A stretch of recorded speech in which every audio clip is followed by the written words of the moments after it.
அன்புக்குரிய மாணவர்களை அனைவருக்கும் வணக்கம். நாம் இன்று பார்க்கக்கூடியது 11ஆம் வகுப்பு கணினி பயன்பாடுகள் பாடம் 7 ஓப்பன் ஆஃபீஸ் கால்கில் வேலை செய்தல். இந்த பாடத்தினுடைய இறுதி பகுதியாக நாம் பார்க்கக்கூடியது என்ன அப்படின்னு பார்த்தீங்கன்னா, வரிசையாக்கல், வடிகட்டல் மற்றும் பக்க வடிவமைப்பு. இதை பற்றி நம்ம பார்க்க போகிறோம். நம்ம இந்த பாடத்தினுடைய 7வது பகுதியாக நம்ம இதை பார்க்குறோம். இதில் ஃபஸ்ட்டு பார்த்தீங்கன்னா, மேம்பட்ட தரவு பகுப்பாய்வு கருவிகள் அப்படின்னு சொல்லி கொடுத்துருக்குறாங்க. வாங்க என்ன அப்படின்னு சொல்லி நாம் பார்க்கலாம். அதாவது வரிசையாக்கம் அப்படிங்கிறது என்ன அப்படின்னு பார்த்தீங்கன்னா, சார்ட் பண்ணுறது. நம்ம ஒரு டேபிள் போட்டிருக்கிறோம். அந்த டேபிளை வந்து நம்ம ஏறு வரிசைப்படியே இறங்கு வரிசைப்படியே நம்ம வந்து வரிசைப்படுத்தி செயல்படுத்துறதுக்கு பிறகு வரிசையாக்கம் அப்படின்னு சொல்லி சொல்லக்கூடியது. வடிகட்டல் அப்படின்னு என்ன அப்படின்னு பார்த்தீங்கன்னா, நிறையா ஃபீல்டு இருக்குது. அந்த ஃபீல்டில் ஒரு குறிப்பிட்ட நிபந்தனை கொடுத்து அதில் இருக்கிற டேட்டா, நம்ம நிபந்தனைக்கு உட்பட்ட டேட்டா மட்டும் டிஸ்பிளே பண்ணுற மாதிரி செய்கிறத பார்த்தீங்கன்னா வடிகட்டல் அப்படின்னு சொல்லி சொல்லக்கூடியது. அதுக்கு பிறகு பக்க வடிவமைப்பு அப்படின்னா, அந்த ஸ்ப்ரெட்ஷீட் பேஜுக்கு வந்து என்னென்னலாம் வந்து பேஜ் ஃபார்மேட் பண்ணுறது அப்படிங்கிறதெல்லாம் பார்க்குறத வந்து பக்க வடிவமைப்பு. ஓகே மாணவர்கள், இதை பற்றி தான் நம்ம இதில் நாம பார்க்க போகிறோம். சரி வாங்க அடுத்து என்னன்னு பார்க்கலாம். அட்டவணை செயலி ஒரு ஒற்றை கோப்பு தரவுத்தளம் ஆகும். இதில் 1 மார்க்கில் கேட்டுருவாங்க. அட்டவணை செயலிங்கிறது ஒரு ஒற்றை கோப்பு தரவுத்தளம். ஒற்றை கோப்பு தரவுத்தளத்துக்கு எடுத்துக்காட்டு டேஷ் அப்படின்ட்டுருவாங்க. அப்போ என்ன எழுதணும்? அட்டவணை செயலி அப்படின்னு சொல்லி நாம எழுதணும். எனவே தரவுத்தள செயல்பாடுகளை வரிசையாக்கம், வடிகட்டல் போன்றவற்றை அட்டவணை செயலில் செய்ய முடியும். அதாவது டேட்டா பேஸில் செய்யக்கூடிய செயல்பாடுகள் எல்லாமே நம்ம எதில் செய்யலாம்? ஸ்ப்ரெட்ஷீட்லையும் செய்யலாம் அப்படின்னு சொல்லியிருக்கிறாங்க. ஓப்பன் ஆஃபீஸ் கால்கின் டேட்டா பட்டிப்பட்டை பெரும்பான்மையான தரவு பகுப்பாய்வு கருவிகளான வரிசையாக்கம், வடிகட்டல், செல்லுபடியாக்குதல் போன்றவற்றை வழங்குகிறது. இந்த பகுதியில் வரிசையாக்கல் மற்றும் வடிகட்டல் வசதியை பற்றி கற்கலாம். இந்த பாடப்பகுதியில் இந்த பகுதியில் நம்ம என்ன பார்க்குறோம் அப்படின்னு பார்த்தீங்கன்னா, சார்ட் அண்டு ஃபில்டர் இதை பற்றி நாம் பார்க்க போகிறோம். சரி, இப்போ தரவுத்தளம். தரவுத்தளம் என்பது தொடர்புடைய தரவுகள் அல்லது உண்மை கூறுகளில் ஒழுங்குபடுத்தப்பட்ட களஞ்சியம் ஆகும். தரவுத்தளம்னு என்னென்னு மீனிங் கொடுத்துருக்குறாங்க, நோட் பண்ணிக்கோங்க. இதில் தரவுகள் ஒரு குறிப்பிட்ட அமைப்பில் ஒழுங்குபடுத்தப்பட்டுள்ளது அப்படின்னு சொல்கிறாங்க. தரவுத்தளம்னா இந்த 2 லைனையும் நீங்கள் ஆன்சர் எழுதணும். தரவுத்தளம் அப்படிங்கிறது தொடர்புடைய தரவுகள் மற்றும் தகவல்களின் தொகுப்பை கொண்ட ஒரு களஞ்சியம் அப்படின்னு சொல்லி நாம் சொல்லலாம். இதில் இருக்கக்கூடிய டேட்டாஸ் எல்லாம் பார்த்தீங்கன்னா எல்லாமே ஒழுங்குபடுத்தப்பட்டிருக்கு அப்படின்னு சொல்லியிருக்கிறாங்க.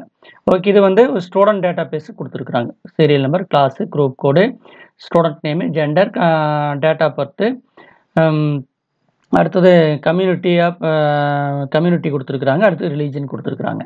சரி, அடுத்தது ஒரு அட்டவணையின் தொடர்புடைய தரவுகளின் ஒட்டுமொத்த தொகுப்பு ஒரு கோப்பு அல்லது தரவு அட்டவணை எனப்படும். ஒரு அட்டவணையில் தொடர்புடைய தரவுகளின் ஒட்டுமொத்த தொகுப்பை நம்ம என்ன சொல்லலாம்? ஒரு கோப்புன்னு சொல்லலாம். அப்படி இல்லைன்னு என்ன சொல்லலாம்? அதைய ஒரு அட்டவணை அப்படின்னு சொல்லலாம். ஒரு அட்டவணையின் ஒவ்வொரு வரிசையும் பதிவு எனப்படும். ஒரு அட்டவணையில் ஒவ்வொரு வரிசையும் நம்ம என்ன சொல்கிறோம்?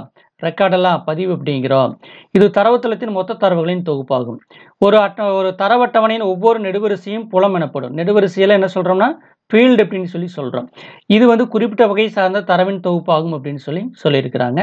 அதாவது ஒரு டேபிள் இருக்குது. இந்த டேபிளில் என்னது?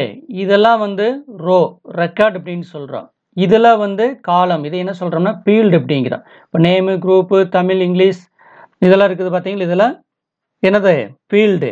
இந்த 12101, 12102, 12103 எல்லாம் இருக்குது பார்த்தீங்கன்னா, இதுக்கெல்லாம் பேர் ரோ, ரெக்கார்டு அப்படின்னு சொல்லக்கூடியது. ஓகே, அப்போ காலத்தில் ஃபீல்டுங்கிறோம், ரோவெல்லாம் ரெக்கார்டுன்னு சொல்கிறோம். ஓகே மாணவர்களே, சரி வாங்க நாம அடுத்தது என்ன கொடுத்துருக்குறாங்க அப்படிங்கிறத நாம பார்க்கலாம். இப்போ வரிசையாக்கம். அடுத்தது பார்த்தீங்கன்னா நம்ம வரிசையாக்கத்துக்கு வரோம். தரவுகளை ஏறு அல்லது இறங்கு வரிசையில் ஒழுங்குபடுத்தும் செயல்முறையை வரிசையாக்கம் எனப்படும். இப்போ வரிசையாக்கம் என்றால் என்ன? வகைகளை எழுதுக அப்படின்னு 2 மார்க்கில் கேட்டால் நாம் இதை ஃபுல்லாக எழுதணும். ஒரு தரவுகளை, ஒரு அட்டவணையில் இருக்கக்கூடிய தரவுகளை ஏறு வரிசையிலோ இறங்கு வரிசையிலோ ஒழுங்குபடுத்தி செயல்படுத்தக்கூடிய அந்த செயல்முறைக்கு தான் என்ன சொல்கிறோம்னா வரிசையாக்கம் அப்படின்னு சொல்கிறோம். அந்த வரிசையாக்கத்தில் பார்த்தீங்கன்னா 3 வகையாக பிரிச்சுக்கிறாங்க. Simple sorting, multiple sorting, sort by selection. அதாவது சாதாரண வரிசையாக்கம், பற்பல வரிசையாக்கம், தேர்ந்தெடுப்பு வரிசையாக்கம் அப்படின்னு சொல்லி 3ஆக பிரிச்சிருக்கிறாங்க. ஓகே மாணவர்களே, சரி இதெல்லாம் கொஞ்சம் நீங்கள் நோட் பண்ணிக்க. இதெல்லாம் 2 மார்க்கில் கேட்பாங்க. இதில் அடுத்து நம்ம பார்க்கக்கூடிய சாதாரண வரிசையாக்கம். ஒற்றை நெடுவரிசையை பயன்படுத்தி தரவுகள் ஒழுங்குபடுத்தப்படுவது சாதாரண வரிசையாக்கம். ஒரே ஒரு ஃபீல்டை மட்டும் நாம் வந்து தேர்ந்தெடுத்து அதில் இருக்கக்கூடிய டேட்டாவை வரிசைப்படுத்துறதுக்கு பேர் சாதாரண வரிசையாக்கம். இது தரவுகளை வரிசையாக்கம் செய்வதற்கு கால்கின் செந்தர கருவிப்பட்டில் 2 பணிக்கருவிகள் உள்ளன. அதாவது நம்ம டேட்டாவை நம்ம வரிசையாக்கம் பண்ணுறதுக்கு ஸ்டாண்டர்டு டூல் பாரில் 2 வகையான ஆப்ஷன் வந்து இருக்குது. ஒன்று ஷார்ட் அசெண்டிங், இன்னொன்று ஷார்ட் டிசெண்டிங்.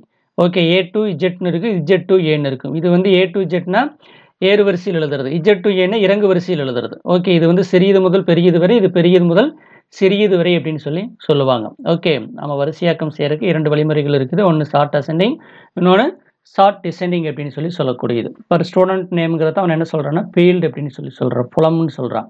அதே மாதிரி இங்கே செலக்ட் பண்ணிக்கிறாங்கன்னு பார்த்தியா, இது எல்லாமே என்ன சொல்கிறான்னா ரெக்கார்டு அப்படின்னு சொல்கிறான், ரோ அப்படின்னு சொல்லக்கூடியது. வரிசையில் என்ன சொல்கிறான் ரெக்கார்டு, காலத்தில் என்ன சொல்கிறான் புலம் ஃபீல்டு அப்படின்னு சொல்கிறாங்க.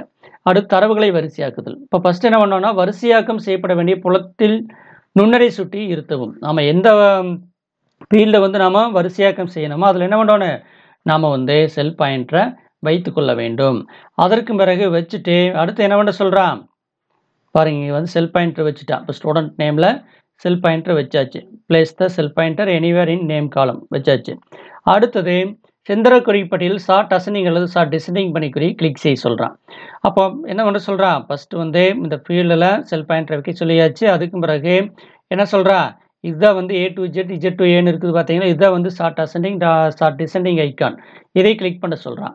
அடுத்து பார்த்தீங்கன்னா மாணவர்களே, ஓப்பன் ஆஃபீஸ் கால் தேர்ந்தெடுக்கப்பட்ட நெடுவரிசையில் தரவுகளின் அடிப்படையில் அதனுடன் தொடர்புடைய நெடுவரிசையும் சேர்த்து வரிசைப்படுத்தும் 7.65 காண்கன்னு சொல்லியிருக்கிறார். வரிசையாக்கத்தை எந்த தரவின் மீது பயன்படுத்த முடியும்? பிறந்த தேதியில் அடிப்படையில் தரவுகளை வரிசைப்படுத்த வேண்டும். டேட்டா பர்த் புலத்தின் நுண்ணறை சுட்டியை இருத்தவும். செந்தர குறிப்பட்டியில் ஷார்ட் அசெண்டிங் அல்லது ஷார்ட் டிசெண்டிங் பணிக்குறியை கிளிக் செய்வோம்.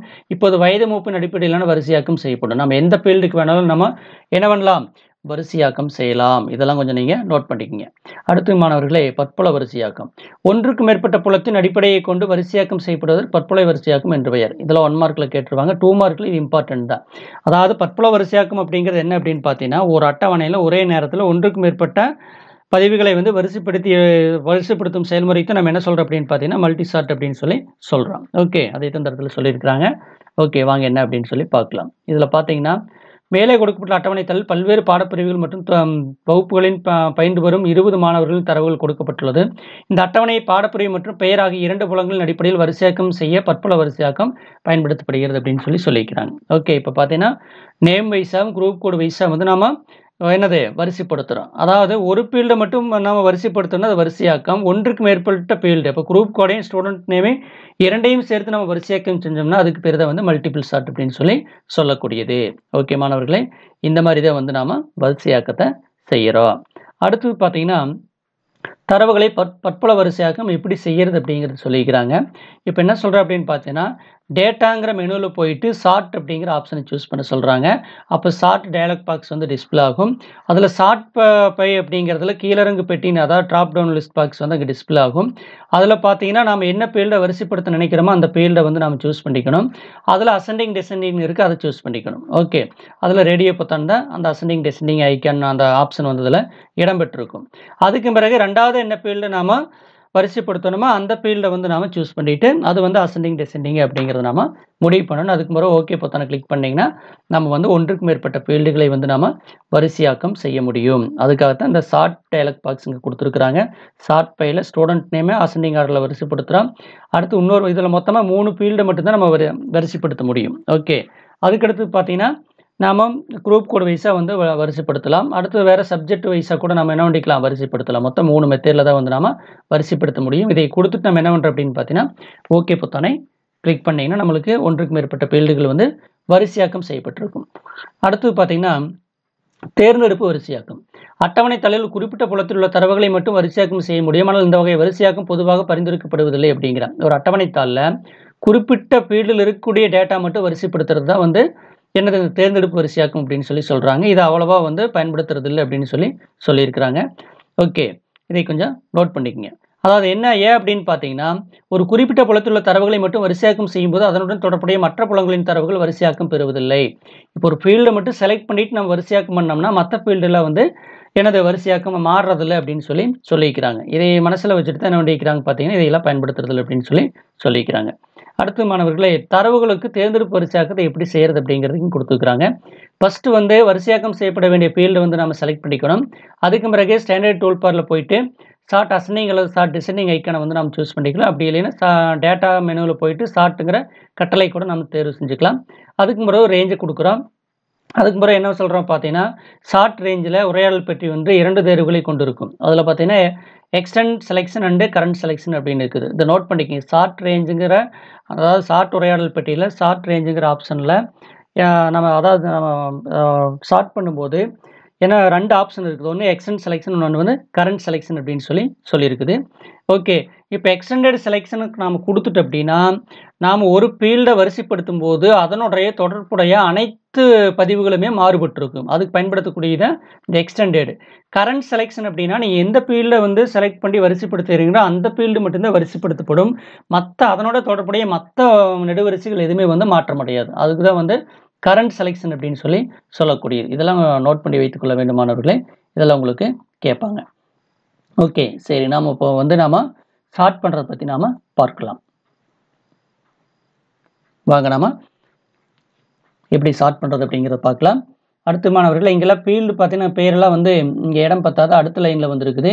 இதை நம்ம அட்ஜஸ்ட் பண்ணுறக்கே இந்த இடத்துல வச்சுட்டு மவுஸ் பாயிண்ட் வச்சிங்கன்னா இது வந்து இருதலை கொண்ட அன்புக்குறியாக வந்து தோன்றும்.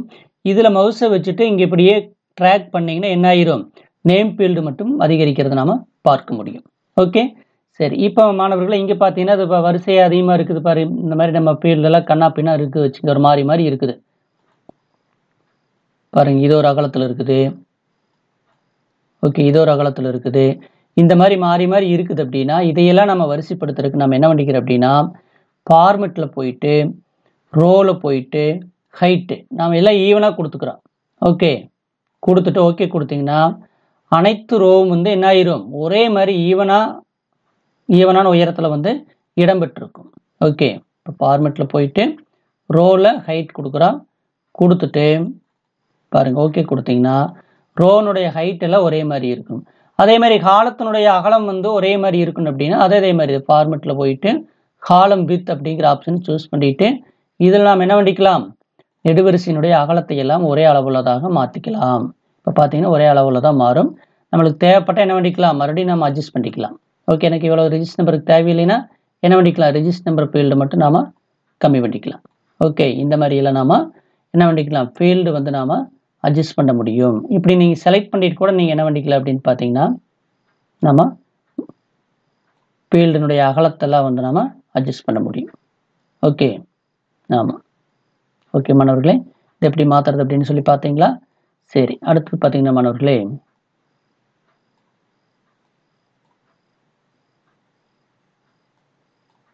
நீங்கள் ஃபீல்டு மொத்தமாக நீங்கள் சூஸ் பண்ணிவிட்டு அட்ஜஸ்ட் பண்ணீங்க அப்படின்னா எல்லா ஃபீல்டையுமே வந்து ஒரே அளவுள்ளதாக கூட நம்ம மாற்றிக்கலாம். ஓகே,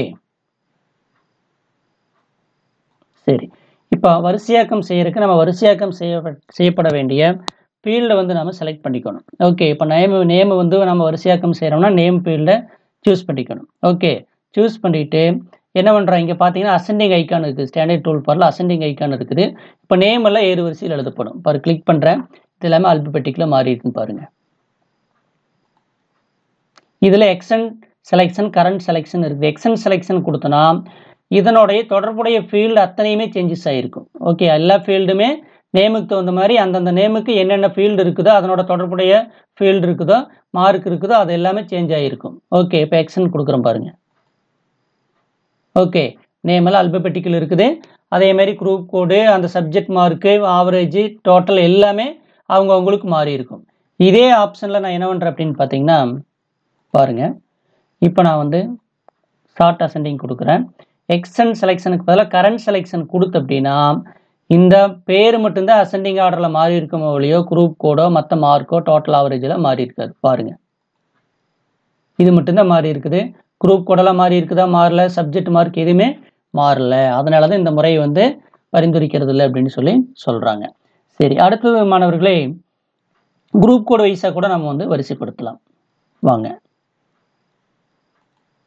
ஓகே, எக்ஸ்டெண்ட் செலெக்ஷன் கொடுத்தீங்கன்னா குரூப் கோடு வைஸாக வந்து என்ன ஆயிரும், நம்மளுக்கு வந்து வரிசைப்படுத்தப்படும். ஃபீல்டெல்லாம் குரூப் கோடு வைஸாக வரிசைப்படுத்தப்பட்டிருக்கிறது. இல்லை சார், எனக்கு வந்து டிசெண்டிங் ஆர்டரில் வேணும்னா நீங்கள் என்ன பண்ணிக்கலாம், அந்த ஃபீல்டை செலக்ட் பண்ணிவிட்டு டிசெண்டிங் ஐக்கானை கிளிக் பண்ணிங்கன்னா டிசெண்டிங் ஆர்டரில் வந்துடும். அதே மாதிரி நேமு கூட நம்ம டிசெண்டிங் மாற்றிக்கலாம். ஓகே, நேம் எல்லாம் டிசெண்டிங் ஆர்டரில் வேணும்னா டிசெண்டிங் ஆர்டருக்கு நாம் மாற்றிக்கலாம். ஓகே மாணவர்களே, இப்படி தான் வந்து அசெண்டிங் டிசெண்டிங் எல்லாம் மாற்றுறத சொல்லியிருக்கிறாங்க. ஓகே, இதை பற்றி தான் நாம் இது வரைக்கும் நாம் பார்த்தோம். இதில் வந்து மல்டிபிள் ஷார்ட்டை பற்றி எல்லாமே உங்களுக்கு சொல்லியிருக்குது. வாங்க அதையும் பார்க்கலாம்.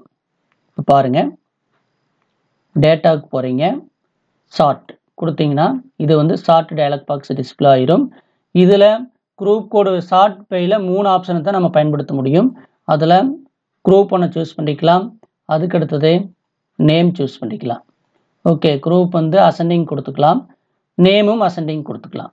ஓகே கொடுத்துட்டு இப்போ நான் வந்து ஓகே கொடுத்த அப்படின்னா இப்போ ஒன்றுக்கு மேற்பட்ட ஃபீல்டு நம்ம குரூப்பையும் நேமையும் வந்து வரிசைப்படுத்துகிறா. ஒரு ஃபீல்டை மட்டும் வரிசைப்படுத்தினா அது வரிசையாக்கும், ஒன்றுக்கு மேற்பட்ட ஃபீல்டை வரிசைப்படுத்தினா அது வந்து பற்பல வரிசையாக்கும். ஓகே கொடுத்தனா நேம் வைஸாகவும் அசெண்டிங் ஆர்டரில் மாறி இருக்கும், குரூப் கோடு வைஸாக மாறி இருக்கும்.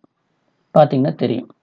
ஓகே, குரூப் கோடு வைஸாக அசெண்டிங்கில் இருக்குது, நேம் வைஸாக இங்கே மாறுபட்டு இருக்கிறது நீங்கள் பார்க்க முடியும்.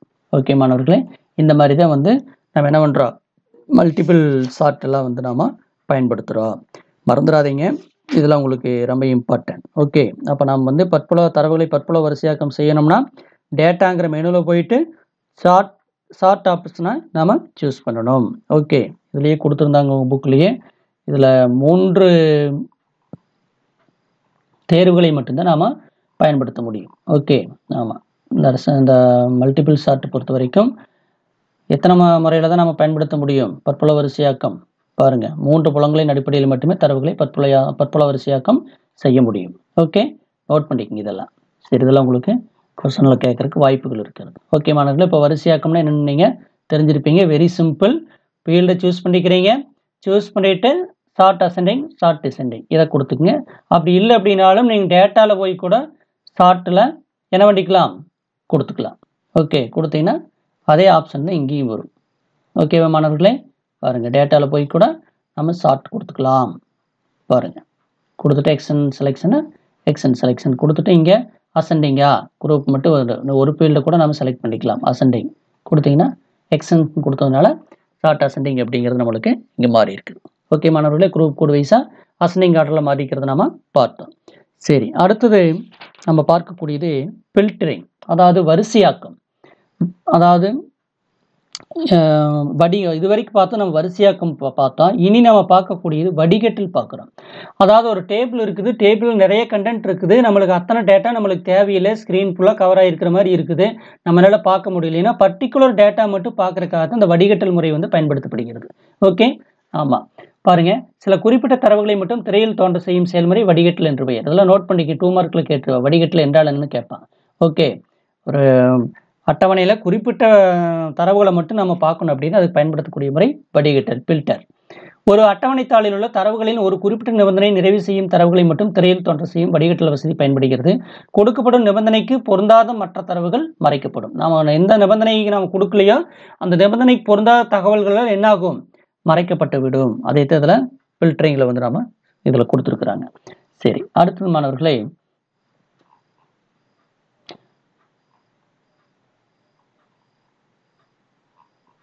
ஃபில்டரில் பார்த்தீங்கன்னா ஓப்பன் ஆஃபீஸ் கால்க் 3 வகையான வடிகட்டல்களை பயன்படுத்துகிறது. எப்படி வந்து வரிசைப்படுத்துறத 3 வகைன்னு சொல்லி கொடுத்துருந்தாலும் அதே மாதிரி எனது வடிகட்டலை 3 வகையை பயன்படுத்துகிறா. Auto filter, standard filter, advanced filter அப்படின்னு சொல்லி 3 பயன்படுத்துகிறாங்க.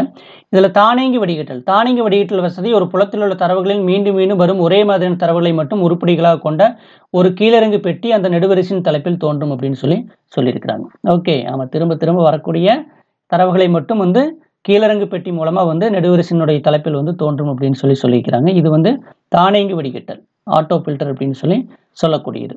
ஓகே, கீழறங்கு பெட்டியில் உள்ள உருப்படிகள் வடிகட்டலுக்கான நிபந்தனை மதிப்புகளாக பயன்படுத்தப்படும். இந்த நிபந்தனை மதிப்பு நிகரான தரவுகள் மட்டுமே வடிகட்டலின் போது திரையில் தோன்றும். ஆமாங்க, மதிப்புகள் இருக்கும், நம்ம எந்த மதிப்புகள் சூஸ் பண்ணுறோமோ அந்த மதிப்புகள் மட்டும் நம்மளுக்கு ஸ்க்ரீனில் டிஸ்பிளே ஆகும். எப்படி வந்து தானியங்கி வடிகட்டல் வசதியை வந்து பயன்படுத்துறது அப்படின்னு சொல்லியிருக்கிறாங்க. இப்போ செந்தர கருவிப்பட்டையில் உள்ள ஆட்டோ ஃபில்டர் பணிக்குறியை கிளிக் செய்க. ஆமாம், ஸ்டாண்டர்ட் டூல் பார்ல ஆட்டோ ஃபில்டர் பணிக்குறியை வந்து கிளிக் பண்ண சொல்லியிருக்கிறாங்க. அல்லது அப்படி இல்லைன்னா டேட்டாவில் போயிட்டு ஃபில்டரில் ஆட்டோ ஃபில்டர் கட்டளை வந்து நாம் தேர்வு செய்யணும் அப்படின்னு சொல்லியிருக்கிறாங்க. ஓகே, தேர்வு செஞ்ச பிறகு அடுத்து என்ன ஆகும் அப்படின்னு பார்த்தீங்கன்னா, இப்போது ஒவ்வொரு புலத்தின் தலைப்பிலும் புலங்களில் உள்ள மீண்டும் மீண்டும் வரும் ஒரே மாதிரியான தரவுகளை உருப்படிகளாக கொண்ட கீழறங்கு பெட்டி தோன்றும். ஒவ்வொரு கீழறங்கு பெட்டியிலும் உருப்படிகள் வடிகட்டல் நிபந்தனை மதிப்புகளாக கருதப்படும். இதிலிருந்து ஏதேனும் ஒரு தரவை கிளிக் செய்து தேர்ந்தெடுக்கும் போது அந்த தரவை நிபந்தனையாக கொண்ட அனைத்து பதிவுகளும் திரையில் தோன்றும் அப்படின்னு சொல்லியிருக்கிறாங்க. சரி, வாங்க மாணவர்களே, நாம் வந்து குரூப் கோடை வச்சு நாம் வரிசைப்படுத்துறது நாம் பார்க்கலாம். குரூப் கோடை வச்சு எப்படி வரிசைப்படுத்துறது அப்படிங்கிறத நாம பார்க்கலாம் வாங்க. இதெல்லாம் நம்ம வரிசைப்படுத்துறதுக்கு பார்த்தோம். இப்போ நம்ம வந்து டேட்டாவில் போயிட்டு என்ன பண்ணுறோம், ஃபில்டரில் எதை சூஸ் பண்ண சொல்லியிருக்கிறாங்க, ஆட்டோ ஃபில்டரை சூஸ் பண்ண சொல்லியிருக்கிறாங்க. இதை கிளிக் பண்ணிக்கங்க. அப்படி இல்லைன்னா நம்ம என்ன பண்ணிக்கலாம், ஸ்டாண்டர்ட் டூல் பாரில் போயிட்டு கூட இந்த ஃபில்டர் ஐக்கானே சூஸ் பண்ணிக்கலாம். இப்போ ஆட்டோ ஃபில்டர் கொடுத்தாச்சு. இப்போ இதில் பார்த்தீங்கன்னா இந்த இடத்துல ஒரு ட்ராப் டவுன் லிஸ்ட் பாக்ஸ் கீழிறங்கு பெட்டி வந்து இடம்பெற்றிருக்கிறது. இதை கிளிக் பண்ணிங்கன்னா இதில் திரும்ப திரும்ப வரக்கூடிய மதிப்புகளை வந்து இங்கே இடம்பெற்றிருக்கிறது. நம்ம 3 குரூப் கோடு தான் கொடுத்துருக்குறோம். 2701, 2702, 2502. இப்போ வந்து நம்ம 2502 குரூப் கோடில் இருக்கிறவங்க மட்டும்தான் டேட்டா மட்டும்தான் நம்மளுக்கு வேணும். மற்றவங்க டேட்டா நம்மளுக்கு தேவையில்லை அப்படின்னா நம்ம 2502 சூஸ் பண்ணால் போதும். இப்போ இந்த 2502 தான் நம்ம ஒரு நிபந்தனையாக இந்த இடத்துல பயன்படுத்துகிறோம். ஓகே, 2502ன்னு கொடுத்தீங்கன்னா அதில் இருக்கக்கூடிய விவரங்கள் மட்டும்தான் அங்கே டிஸ்பிளே ஆகும். இதே பார்த்தீங்கன்னா 2701 கொடுத்தோம்னா 2701 இருக்கக்கூடிய விவரங்கள் தான் இங்கே டிஸ்பிளே ஆகும். இதே 2702னா 2702 இருக்கக்கூடிய விவரங்கள் மட்டும்தான் டிஸ்பிளே ஆகும். அப்போ இந்த வடிகட்டலை எதுக்கு பயன்படுத்துகிறோம் அப்படின்னா, நம்ம தேவையான தரவுகளை மட்டும் நம்ம பார்க்கணும் அப்படின்னா அதுக்கு இந்த வடிகட்டல் முறை வந்து நம்மளுக்கு எளிமையானதாக இருக்கும். ஓகே மாணவர்கள், எப்படின்னு நீங்கள் தெரிஞ்சிட்டிங்களா? ஓகே, அதே மாதிரி பார்த்தீங்கன்னா இங்கே ரெஜிஸ்டர் நம்பரை கூட நம்ம வந்து என்ன பண்ணலாம், ஃபில்டரை வந்து நாம் செட் பண்ணலாம். ஓகே பாருங்கள், இதில் எனக்கு 1வது ரெஜிஸ்டர் நம்பர் மட்டும் டிஸ்பிளே பண்ணோன்னா கொடுத்தீங்கன்னா 1வது ரெஜிஸ்டர் நம்பர் மட்டும் டிஸ்பிளே ஆகும். இல்லை எனக்கு 6வது ரெஜிஸ்டர் நம்பர் மட்டும் வேணும்னா அதை சூஸ் பண்ணிங்கன்னா 6வது ரெஜிஸ்டர் நம்பர் மட்டும் நம்மளுக்கு டிஸ்பிளே ஆகும். இந்த மாதிரி வேணுங்கிற ஃபீல்டை வேணுங்கிற டேட்டா வந்து நம்ம பார்க்குறக்காக தான் இந்த ஃபில்டர் பயன்படுகிறது. இந்த ஃபில்டரெல்லாம் நம்மளுக்கு தேவையில்லை அப்படின்னா நம்ம என்ன பண்ணிக்கலாம், இதில் போயிட்டு திரும்ப ஃபில்டர் ஐக்கானவே கிளிக் பண்ணிங்கன்னா நம்மளுக்கு என்ன ஆயிரும், நம்ம அந்த ஃபில்டர் ஐக்கான் ஃபில்டர் எல்லாமே வந்து ரிமூவ் ஆயிரும். ஓகே, அதை ஒன்ஸ் கிளிக் பண்ணிங்கன்னா ஃபில்டர் வந்து கிரியேட் ஆகும். மறுபடியும் ஒன்ஸ் கிளிக் பண்ணிங்கன்னா என்ன ஆயிரும், ஃபில்டர் வந்து ரிமூவ் ஆயிரும். ஓகே, அதுக்காக தான் இது பயன்படுத்தப்படுகிறது. நோட் பண்ணிக்கோங்க. இப்போ எப்படி வந்து ஃபில்டர் வந்து நம்ம கிரியேட் பண்ணுறோம் அப்படிங்கிறத நீங்கள் பார்த்துருப்பீங்க. அதாவது எந்த ஃபில்டரை இப்போ நம்ம உருவாக்கிக்கிறோன்னு பார்த்தீங்கன்னா நம்ம இப்போ ஆட்டோ ஃபில்டரை வந்து நாம் பயன்படுத்திக்கிறோம். அந்த ஆட்டோ ஃபில்டரை எப்படி பயன்படுத்தணும் அப்படின்னு பார்த்தீங்கன்னா டேட்டாங்கிற மெனுவில் போயிட்டு ஃபில்டரில் ஆட்டோ ஃபில்டர் நாம் சூஸ் பண்ணி மாற்றணும். ஓகே மாணவர்களே, எப்படி கொடுத்து அப்படின்னு சொல்லி நீங்கள் தெரிஞ்சிருப்பீங்க. அடுத்து மாணவர்களே, இதே டேட்டாவில் போய் ஃபில்டர்லேயே நாம் அடுத்து என்ன பண்ணுறோம் அப்படின்னு பார்த்தீங்கன்னா ஃபில்டரில் நம்ம ரிமூவ் பண்ணிக்கலாம். இப்போ டேட்டாவில் போயிட்டு ஃபில்டர்லேயே ஸ்டாண்டர்ட் ஃபில்டர் கொடுக்குறோம். ஓகேவா, இந்த ஸ்டாண்டர்ட் ஃபில்டர் கொடுக்கும்போது இந்த ஸ்டாண்டர்ட் ஃபில்டர் என்ன பண்ணுது அப்படின்னு பார்த்தீங்கன்னா நிபந்தனைகள் அடிப்படையில் வந்து ஃபில்டர் பண்ணி காமிக்கும். நிபந்தனைகளுடைய அடிப்படையில் நம்மளுக்கு டேட்டாவை ஃபில்டர் பண்ணி காமிக்கணும் அப்படின்னா அதுக்கு பயன்படுத்தக்கூடியது இந்த ஸ்டாண்டர்ட் ஃபில்டர் இந்த ஸ்டாண்டர்ட் ஃபில்டர் ஆப்ஷன். நோட் பண்ணிக்கிறதெல்லாம். ஓகே, இதுக்கு முன்னாடி பார்த்தது ஆட்டோ ஃபில்டர் பார்த்தோம்.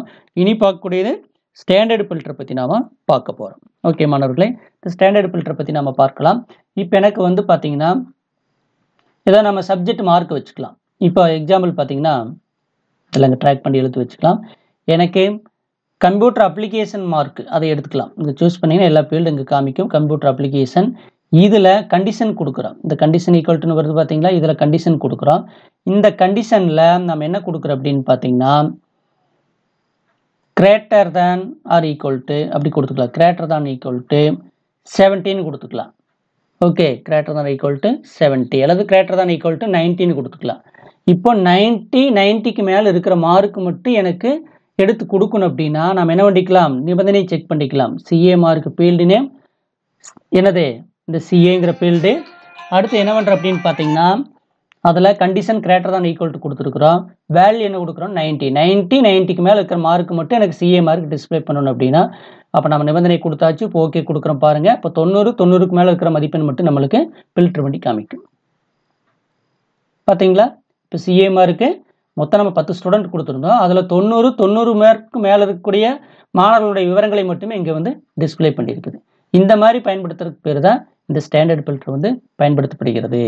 இதில் பார்த்தீங்கன்னா மாணவர்களே நம்ம ஒன்றுக்கு மேற்பட்ட ஃபீல்டை கூட நாம் வரிசைப்படுத்திக்க முடியும். இப்போ இதில் குரூப் வச்சுக்கலாம். குரூப் கோடில் நம்ம என்ன பண்ணிக்கலாம்,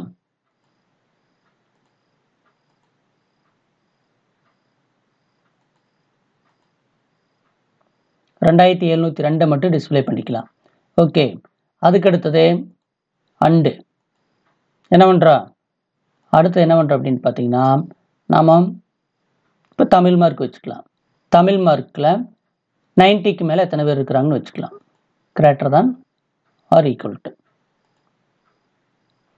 19 வேல்யூ கொடுத்துக்கிறோம். கொடுத்துட்டு இப்போ நான் ஓகே கொடுக்குறேன்.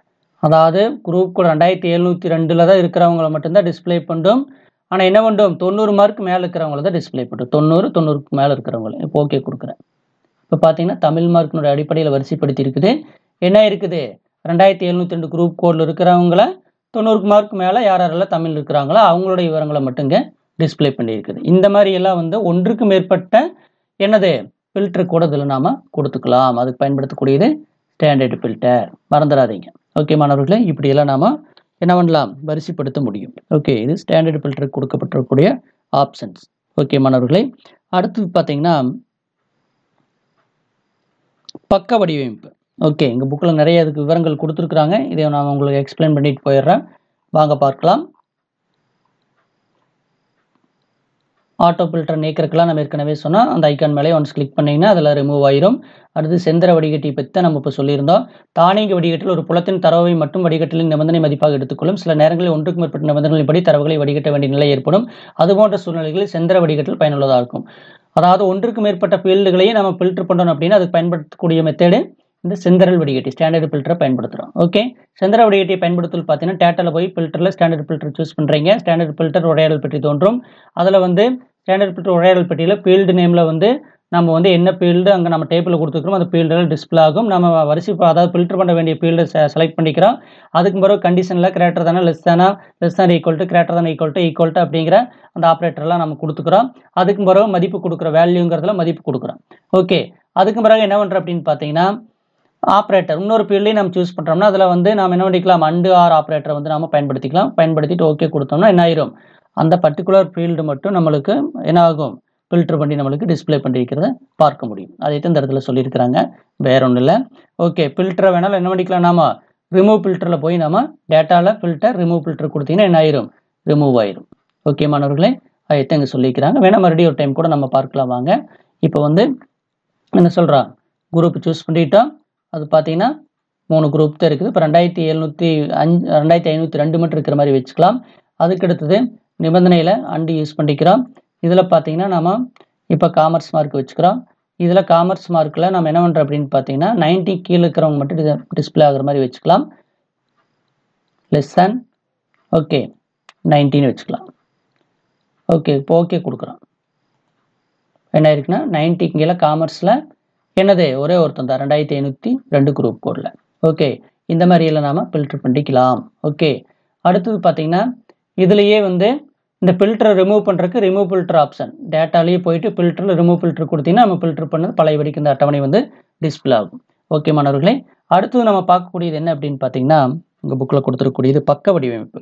ஓகே, எப்படி வந்து பக்கா அதாவது பேஜை வந்து ஃபார்மெட் பண்ணுறது, ஃபார்மெட் பேஜ் அப்படிங்கிற ஆப்ஷனை பயன்படுத்தி பண்ணல அப்படின்னு சொல்லியிருக்கிறாங்க. சரி வாங்க பார்க்கலாம்.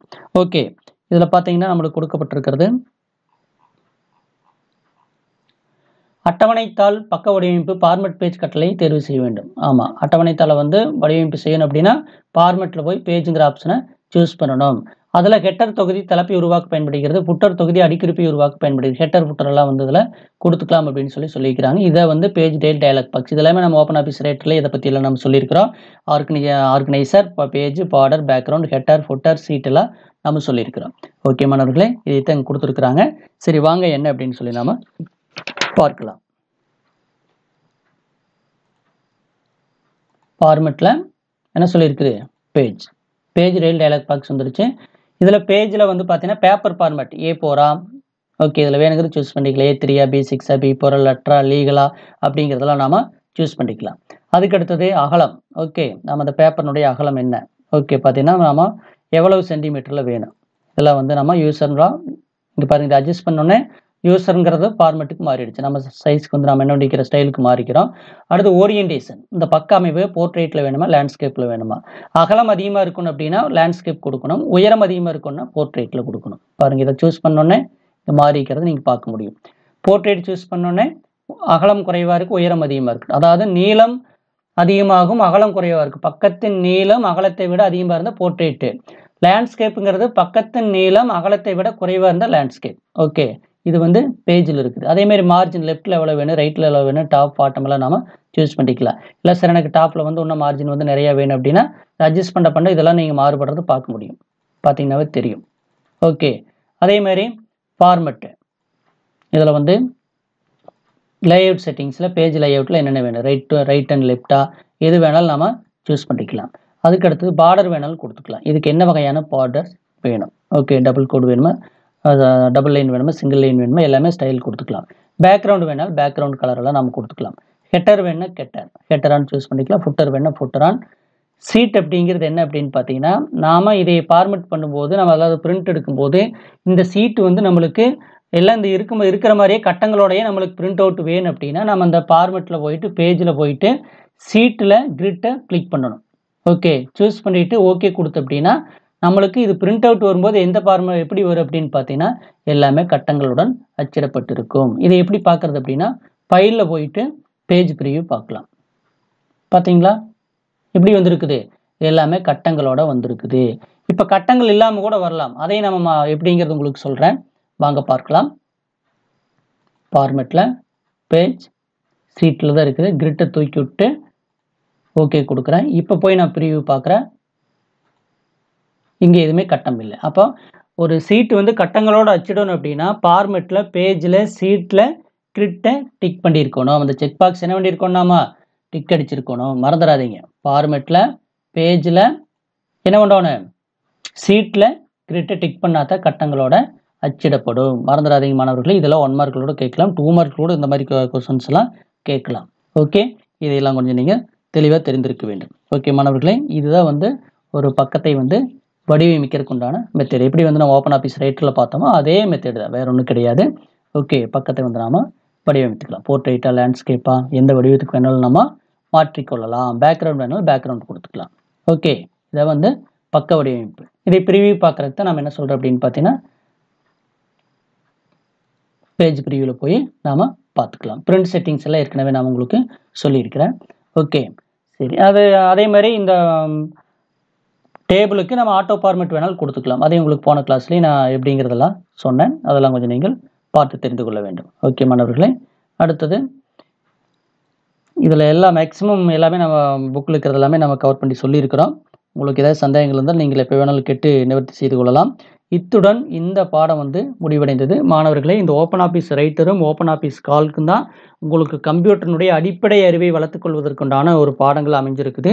இது ரொம்ப ஒரு முக்கியமான பாடம். ஓகே, இதில் இருக்கக்கூடிய இதெல்லாமே நீங்கள் வந்து ஒர்க் அவுட் பண்ணி பார்த்துட்டீங்க அப்படின்னா உங்களுக்கு ஒரு கம்ப்யூட்டர் இயக்கிறதுக்கு வந்து ரொம்ப எளிமையாக இருக்கும். ஓகே, அந்தளவுக்கு இந்த 2 பாடங்கள்லையுமே வந்து அவ்வளோ விஷயங்கள் கொடுக்கப்பட்டிருக்கிறது.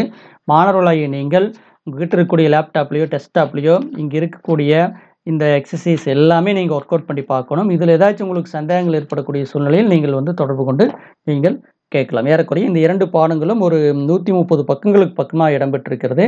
நிறையா விஷயங்கள் கொடுக்கப்பட்டிருக்கிறது. இது எல்லாமே நீங்கள் தெரிந்து கொள்ளலாம். ஓகே மாணவர்களே, இப்போ வந்து நாம் இத்துடன் வந்து இந்த பாடத்தினுடைய இறுதி பகுதிக்கு வந்துட்டோம். இதோட வந்து நாம் இந்த பாடத்தை வந்து முடிச்சுக்க போகிறோம். நம்ம மீண்டும் வந்து அடுத்த பாடத்தில் சந்திப்போம்.